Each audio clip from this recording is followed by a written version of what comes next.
అంటే ఏమి రిస్ట్రిక్షన్స్ ఉండి ఇట్లా మాట్లాడకూడదు అట్లాంటివి ఏమి మీకు కామెంటరీలో స్టార్టింగ్ ఎప్పుడు చెప్పలేదు?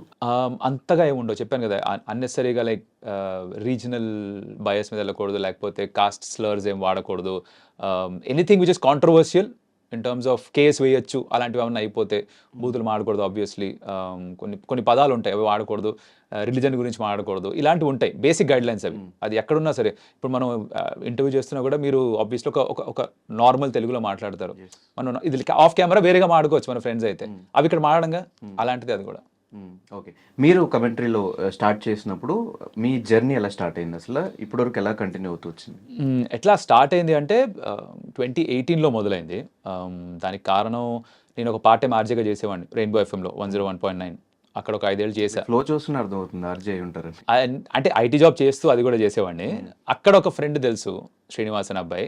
అతనికి స్టార్ స్పోర్ట్స్లో స్టార్ట్ చేస్తున్నప్పుడు ఛానల్ వాళ్ళు అక్కడ ప్రొడ్యూసర్ పరిచయం, వెంకట్ రేగల అంటాం. అతను శ్రీనివాస్ నా పేరు రెఫర్ చేయడం, దట్స్ హౌ నేను ఆడిషన్ ఇచ్చా.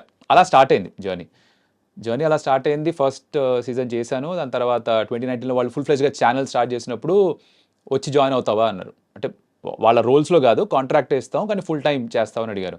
ఇదేదో బాగుంది అనుకున్నా, ఎందుకంటే నచ్చిన స్పోర్ట్ గురించి మాట్లాడుతూ డబ్బులు కూడా ఇస్తామంటే ఎవరు కాదంటారు. So I said okay. ఇంట్లో వాళ్ళు పెద్దగా ఆ టైంలో కొంచెం కంగారు పడ్డారు. ఏంట్రా ఏం చేస్తున్నావు, ఐటీ జాబ్ ఇండియన్ చేస్తూ స్టేబుల్ ఇన్కమ్ వస్తుంది, అది వదిలేసి ఎప్పుడు లేనిది చేయండి కామెంటరీ ఏంటి, ఎంతకాలం ఉంటుందో కూడా తెలియదు కదా, అవసరమా అని. But I took A chance and అప్పటి నుంచి బాగానే ఉంది ఇప్పటిదాకా. Touch wood. ఓకే. ఆర్సీబీని ఎందుకు ట్రోల్ చేస్తూ ఉంటారు మీరు సోషల్ మీడియాలో? నేను అసలు ట్రోలే చేయను RCB. Social media star sports లో కూడా అబ్బే నేను అస్సలు ట్రోల్ చేయను. అది Jio cinema. First of all Jio cinema. Star sports లో లాస్ట్ వరకు చేశా, ఈసారి జియో సినిమాకి వచ్చా. ఈ అయ్యయ్యో కాంట్రవర్సీ ఏమిట్రా అంటే అది ఆర్సీబీని ట్రోల్ చేసింది కాదు. ప్రాబ్లం ఏమైందంటే రీల్ మాత్రమే అప్లోడ్ చేసేసరికి జనాలు అది మాత్రమే చూసి ఆర్సీబీని ట్రోల్ చేస్తున్నట్టు ఫిక్స్ అయ్యి ఇష్టం వచ్చినట్టు వేసుకున్నారు. దానికి కథ ఉంది. ఏమిట్రా అంటే ఆ రోజు ఇన్ఫాక్ట్ నేను ఏ రోజు షో చేసినా సరే నేను యూజువల్గా నేను చేసేది ఏంట్రా అంటే ఒక పాటతో స్టార్ట్ చేయడం, ఆ రోజు మ్యాచ్కి సంబంధించిందో లేకపోతే ఆ సిచ్యువేషన్ తగ్గట్టుగానో పాటకి దాంట్లో మళ్ళీ మాటలు నేనే మార్చేసుకొని క్రికెట్కి సంబంధించి ఏదో పాడుతూ స్టార్ట్ చేస్తా. ఇది నాకున్న ఒక అలవాటు, నా యూఎస్పీలా మార్చుకుందని ట్రై చేస్తున్నాను అనమాట. దాంట్లో ఆ రోజు కూడా ఇంకేదో ప్రీ షోలో ఒక పాట పాడాం. ఈ ఫస్ట్ ఇన్నింగ్స్ అయిపోయేసరికి 287 కొట్టేసరికి ఇంత పెద్ద రికార్డ్ వచ్చేసిందని చెప్పి, ఒకవేళ బౌలర్సే వాళ్ళ బాధ చెప్పుకోవాలంటే, ఏంటి బౌలర్స్ అందరూ ఆర్సీబీ బౌలర్స్ అనే కాదు, బౌలర్స్ అందరూ వాళ్ళ బాధ చెప్పుకోవాలంటే ఏం పాట పాడతారో, మైండ్ వాయిస్ ఎలా ఉంటుంది అనుకుంటే ఈ పాట నాకు గుర్తొచ్చింది, పాడేశాం. అది ఉట్టి పాట వరకు వేసేసరికి జనాలు ఏదో ఆర్సీబీని పట్టుకొని ట్రోల్ చేస్తున్నాడు, విరాట్ కోహ్లీని ట్రోల్ చేస్తున్నాడు అని ఫిక్స్ అయ్యి లెఫ్ట్ రైట్ సెంటర్ ఇచ్చుకోవడం మొదలుపెట్టారు. బట్ పాయింట్ ఏంట్రా అంటే అక్కడ బౌలర్ పాయింట్ ఆఫ్ వ్యూ ఏంటి, ఒకవేళ వాడి ఆవేదన ఒక పాట రూపంలో వ్యక్తపరచాలంటే ఎలా పాడతాడు, ఏం పాడతాడంటే ఆ పాట గుర్తొచ్చింది నాకు.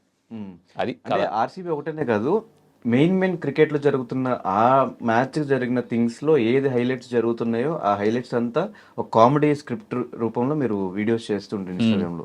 అలా నేను చూసిన ఇంకో వీడియో, హార్దిక్ పాండ్యా రోహిత్ శర్మ అటు బౌండరీకి వెళ్ళు అని చెప్పి అటు పరిగెత్తినప్పుడు అట్లాంటి వీడియో చేస్తారు. సో ఒక కమెంటరీ చెప్తున్నప్పుడు, ఒక అన్ని మ్యాచెస్ని రిఫర్ చేసుకుంటూ ఒక కమెంటరీ చెప్తున్నప్పుడు ఇలాంటి వీడియోస్ చేయడం వల్ల ఏదన్నా మీకు పైనుంచి ఏమైనా ఆర్డర్స్ రావడం కానీ, వాళ్ళు యాక్సెప్ట్ చేయకపోవడం కానీ అలాంటివి జరుగుతాయా? మీకు అంత ఫ్రీడమ్ ఇచ్చారా అనేది నా క్వశ్చన్. ఇన్స్టాగ్రామ్ నా పర్సనల్ కదా. ఇన్ఫాక్ట్ నేను కామెంటరీలో చేస్తున్నప్పుడు రిస్ట్రిక్షన్స్ ఉండొచ్చు.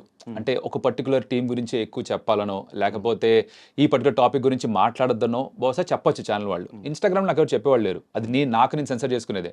సో అక్కడ నేను చెప్పేది జస్ట్ ఆ కరెంట్ ఇష్యూ ఏదైనా తీసుకొని దాన్ని ఏమన్నా కొంచెం ఫన్నీగా ప్రజెంట్ చేయొచ్చు అని చూసి దాని గురించి మాట్లాడమే తప్ప దాంట్లో పైనుంచి ఇంకెవరైతే చెప్పడం. అవుతుంది కదా. ట్రోలింగ్ ఎలా అవుతుంది? ట్రోలింగ్ అయితే ఆబ్వియస్. ఏది ఎవరిని ట్రోల్ చేసినట్టు ఎక్కడ?